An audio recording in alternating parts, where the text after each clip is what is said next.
మన ప్రపంచాన్ని నడిపించేవి మనం చూడలేని కొన్ని కథలు. అంటే వింతగా అనిపించొచ్చు కదూ, కాని ఇది నిజం. ఈ అద్భుతమైన విషయాన్ని అర్థం చేసుకోవాలంటే మనం ఒక ఉదాహరణ తీసుకోవాలి. మనందరికీ తెలిసిన ఒక కారు కంపెనీ ప్యూజో. దాని కథలోకి వెళ్దాం రండి. సరే, ఇప్పుడు ఒక ప్రశ్న. అసలు ప్యూజో అంటే ఏంటి?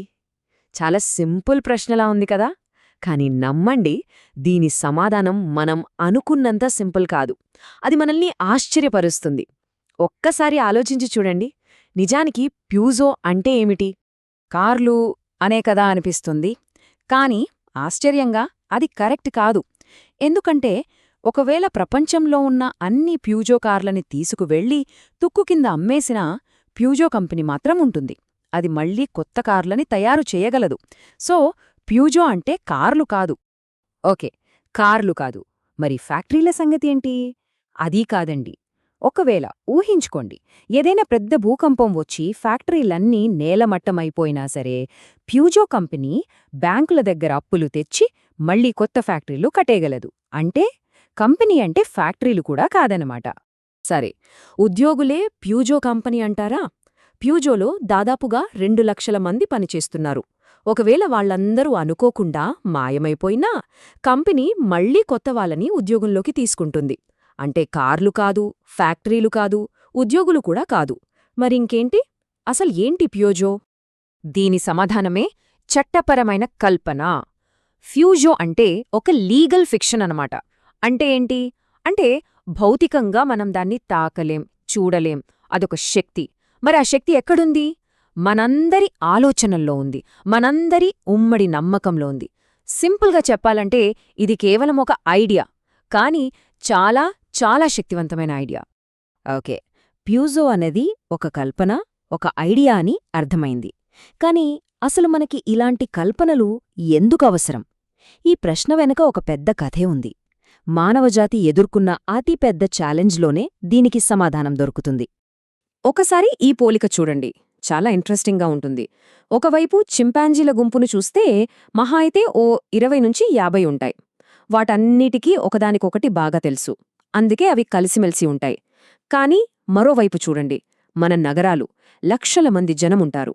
మనలో ఎవరికీ అందరూ తెలియదు. అయినా సరే ఇంతమంది అపరిచితులు కలిసి ఎలా పనిచేయగలుగుతున్నాం? ఇది ఎలా సాధ్యం? దీని వెనక ఒక మ్యాజిక్ నంబరుంది. సైంటిస్టులు దీన్ని కనుక్కున్నారు. ఆ నంబర్ 150.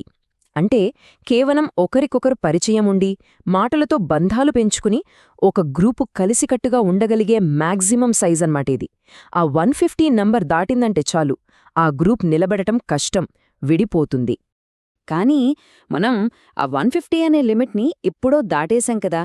లక్షల మందితో నగరాలు కట్టాం, కోట్ల మందితో దేశాలేర్పాటు చేసుకున్నాం. మరి ఇదెలా సాధ్యమైంది? ఇక్కడే అసలు విషయం ఉంది. ఇక్కడే మన సూపర్ పవర్ బయటపడుతుంది. ఆ సూపర్ పవరే ఇది. పెద్ద సంఖ్యలో అపరిచితులు విజయవంతంగా సహకరించుకోవాలంటే వాళ్లందరూ కొన్ని కామన్ కథలని నమ్మాలి. మనందరం కొన్ని కల్పనలను నమ్మడం వల్లే ఒకరికొకరు తెలియకపోయినా కలిసి పనిచేయగలుగుతున్నాం. ఇదే మన సీక్రెట్. ఈ ఉమ్మడి నమ్మకాలనే మనం ఊహాజనిత వాస్తవికత లేదా ఇమాజిన్డ్ రియాలిటీ అని అంటాం. ఇది అబద్ధం కాదు. రెండిటికీ చాలా తేడా ఉంది.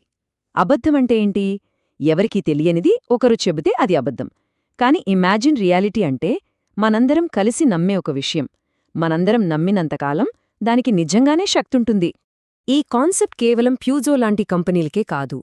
ఒక్కసారి మన చుట్టూ చూస్తే ఇలాంటి శక్తివంతమైన ఇమాజిన్ రియాలిటీస్ చాలా ఉన్నాయి. ఉదాహరణకి దేవుళ్ళు, మనముంటున్న దేశాలు, మనం వాడే డబ్బు, మానవ హక్కులు, ఇవన్నీ కూడా అవే. మనందరం కలిసి వాటిని నమ్ముతున్నాం కాబట్టే వాటికి అంత విలువ, అంత పవర్. ఓకే, బాగానే ఉంది. ఇంత పవర్ఫుల్ అయిన ఈ ఇమాజినరీ రియాలిటీస్ని, అంటే కార్పొరేషన్ల లాంటి వాటిని అసలు ఎలా క్రియేట్ చేస్తారు? ఈ ప్రాసెస్ వింటే అచ్చమేదో ఆధునిక కాలపు మ్యాజిక్లా అనిపిస్తుంది.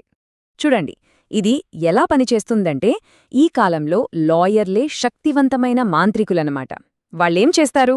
ముందుగా ఒక శక్తివంతమైన కథని చెప్తారు. అదేంటంటే ఫ్రెంచ్ లీగల్ కోడ్ లాంటి చట్టం. ఆ తర్వాత కొన్ని ఆచారాలు పాటిస్తారు.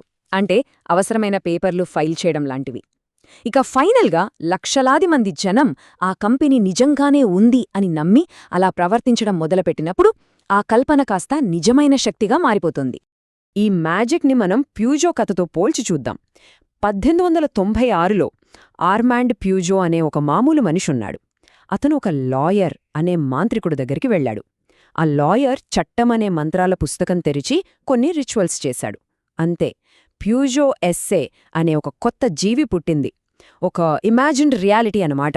ఇక్కడ విచిత్రమేంటంటే 1915లో దీన్ని సృష్టించిన ఆర్మాండ్ ప్యూజో చనిపోయాడు. కాని అతను సృష్టించిన కంపెనీ మాత్రం ఇప్పటికీ బతికే ఉంది, ఇంకా చాలా బలంగా ఉంది. ఇదంతా చూస్తుంటే ఒక అద్భుతమైన విషయం అర్థమవుతోంది.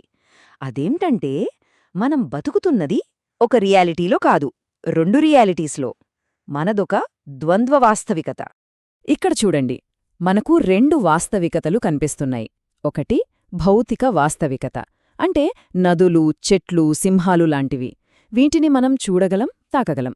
ఇక రెండోది ఊహాజనిత వాస్తవికత, అంటే మన ఆలోచనలతో, మన కథలతో మనం నిర్మించుకున్న దేశాలు, డబ్బు, కార్పొరేషన్లో. కాని అన్నింటికన్నా షాకింగ్ విషయమేంటో తెలుసా? కాలం గడిచే కొద్దీ మనమూహించుకున్న ఈ రెండో ప్రపంచం ఎంత పవర్ఫుల్ అయిపోయిందంటే, ఇప్పుడు ఈ భౌతిక ప్రపంచంలో ఉన్న నదులు, చెట్లు, సింహాల మనుగడ కూడా మనం క్రియేట్ చేసిన దేశాలు, కార్పొరేషన్ల దయమీదే ఆధారపడుంది. ఎంత విచిత్రమో కదా! దీన్ని బట్టి ఏమర్థమవుతోంది? మన ప్రపంచాన్ని నిర్మించేది ఇటుకలు, రాళ్లు కాదు, మనం చెప్పుకునే కథలే. ఇంతటి అద్భుతమైన శక్తి మన చేతుల్లో ఉన్నప్పుడు మనం వేసుకోవాల్సిన ప్రశ్న ఒకటే: మన భవిష్యత్తుని మనమే రాసుకోవడానికి మనం తర్వాత ఎలాంటి కొత్త కథలు చెప్పబోతున్నాం?